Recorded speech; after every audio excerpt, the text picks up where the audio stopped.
Welcome, friend, to Introduction to Programming and App Development series. My name is Hessam Samimi.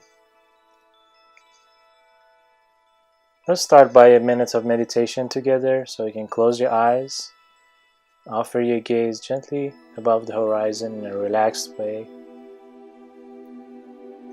for about a minute. Just fully relax. Concentrate at that point between the eyebrows.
Om, Om.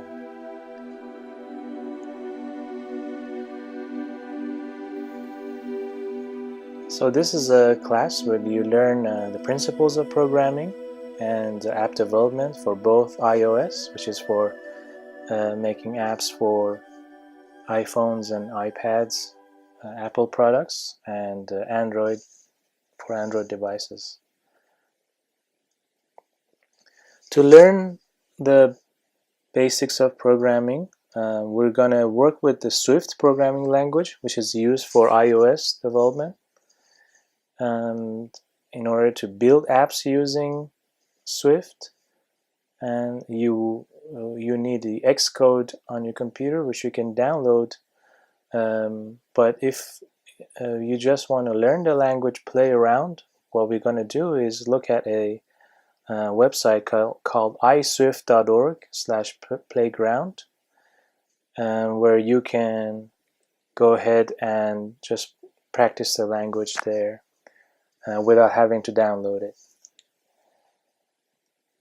For Android, the programming languages that we'll be using is Java, and the environment where you develop Android apps is called Android Studio, which you can also download online. Again, that's a large software to download. If you just want to learn Java, you can just do away by just going to a playground for Java programs online, such as this one, compiljava.net. And I'll show you later. We can just type in some code and run it there as well. So what we're going to do is we learn the principles and concepts in programming using the Swift language. I think that's a very clean language to learn the programming concepts. And then we visit Java just to recognize the same principles that you learned in a new language, but we see that it's not very different as far as the concepts and principles. So a rough outline for the course series will take about 6 weeks. Learning about programming principles. As I said, we'll be using the Swift language to learn those concepts in the context of. And it will take a week to kind of revisit the same concepts in the context of the Java language. We'll take a couple of weeks, 2 or 3 weeks, on some specific information about app development, app programming for both iOS and Android. And then this course is designed so it can just leads you to start your own projects. It becomes more of a workshop where you have a app that you like to build, either in iOS or Android, and you'll be working on that, and I'll be providing feedback and guidance and answers, so just kind of guide you along the way building your own app. And that'll be very fun. Okay, just a couple of notes I have about nature of programming and app programming. Well, the first one about the nature of app programming. A well-built app is comprises design, and design itself is designing the idea, how it works, and the graphics. A graphic designer does that. And it has content and it has code. So the point I wanted to make is that often than not, more than one person has to do each of these things. So even if you're here learning to program apps, that's only part of building a well-made good app. That's just the code part of it. So if you want to build, a successful app, keep in mind that you don't necessarily, in fact, most of the time you shouldn't be doing the same. You shouldn't be the same person doing the other work, which is designing the graphics, the layouts, and the idea, or putting together good contents for it. Just keep in mind, and this is something that a lot of people don't understand, and they think, oh, I can program, therefore I can make a good app.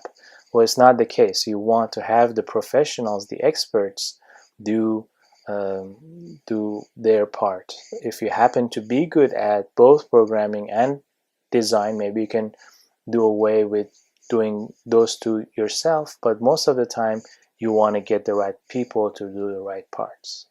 That's an important point to keep in mind when you want to build your own app, to find the right experts for each part, and realize when you're not necessarily the one to do some of those components. And the other point is about nature of programming in general in today's world.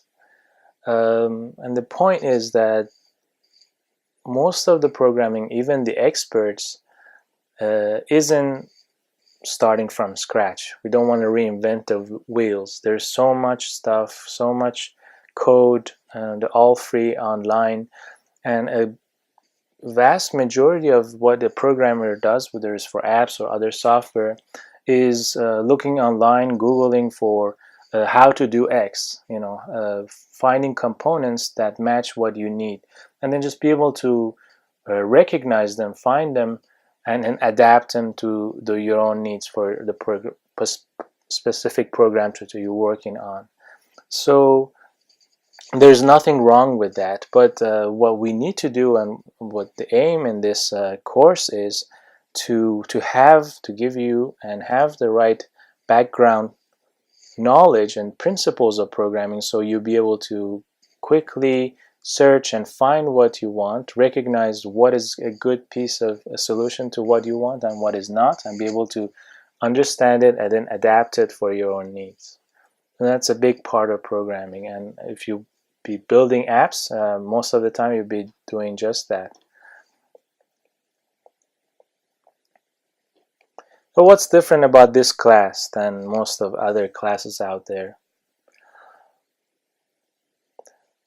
Well, what I've seen in a lot of courses, people that teach online, is they jump right into okay, open the Xcode and pull this menu and then type this thing and run, and then this program runs. So what they do is concentrate on very superficial series of steps. So you basically learning how to reproduce a series of steps to run a specific program, but they don't really give you, maybe they don't even have the fundamentals, the understanding underneath, the behind the concepts, the principles of programming. So what my aim is, and that's why this course is, we start by really working,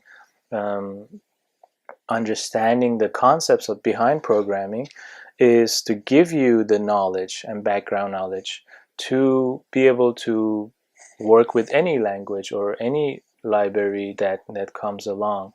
So just to give you an example, I was recently joined a group where I was asked to develop an app called Peace and Harmony.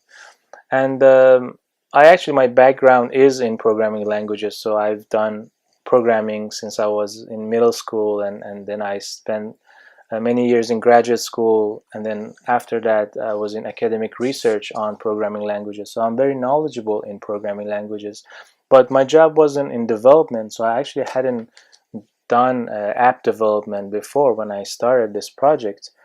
But because I was familiar with the concepts of programming, I had never seen Swift language, the language that we use to develop the iOS apps. So, but it took me about an hour to just basically familiarize with myself with the language and then start building this app. And the reason was that there is nothing really new in Swift. All is basically concepts that have existed in previous programming languages, but maybe the syntax, maybe the outside surface a little bit different. So when you have the right background knowledge for programming, you'll be able to quickly realize, oh, this is just superficial differences between this language and that language, Swift or Java or that other language, or be able to look at a library, a piece of code, and understand it quickly. So this is also what I aim and to be able to convey in this course, is to have this background. So no problem if you need to do in different languages the same project, you can. If you want to do something totally different than what we've discussed, or the app that you work on in the future, you'll be able to have the knowledge to be able to just start right that off. So at this point, right from the start, I encourage you to think about maybe an app that you're going to build as part of this course towards the end, where we move into a more workshop mode. So just to put it out, the thought, you can be thinking about what components is going to need. So think about what programming, what apps you're going to build, whether it's in iOS or Android. And then we just have that in the background of your mind. So as we learn about programming languages, you recognize, oh, I might need something for that part of it, or I need something else. And you can, just like I said, a big part of it is searching online. So maybe you can do a little research on Google about various components and how to do them, and what maybe libraries are available. There's lots and lots of stuff available online, so you don't want to reinvent everything. You want to use as much as you want that you can find building your app. So this is my also a reminder. So this is a good point right now in this class, as well as whenever you get into programming. It is a very mental task, so this is my own challenge. I always have to remind myself. So stop very frequently, whether in this class or when you're actually writing your own programs and working on the project. Close your eyes, just focus at the point between the eyebrows. This is the center where you can actually the expansion of the consciousness and your perception can happen when you focus at that point, and also creativity and openness and empathy. So do stop often, as we do now, for a few seconds, and just close your eyes, relax, and go back to your breath. You can deepen your breath. Inhale and exhale from the nose. And just remember your greater self always. And that's that from that point you can operate at a greater, higher level in whatever you do.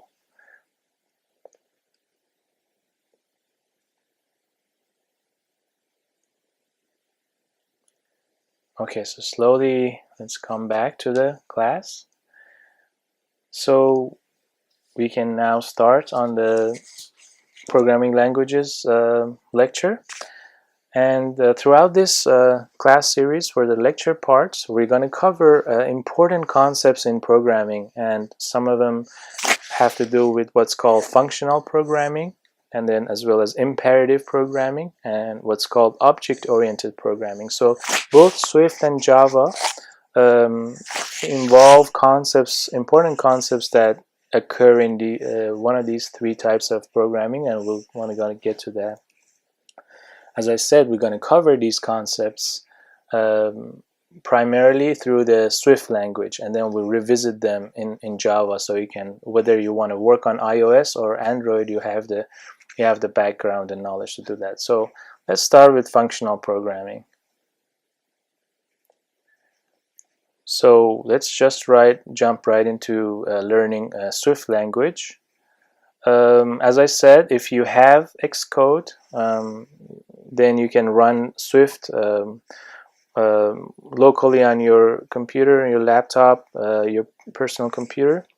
But what you can do is, as I'm going to do now, go to this website and just try the language there. So if you go to iswift.org/playground, you see this screen, this website, and what you do is put a line of code or more like they have here, and then you run it. Takes a few seconds to compile and run it on the servers, and then you get the results on this black terminal on the right side.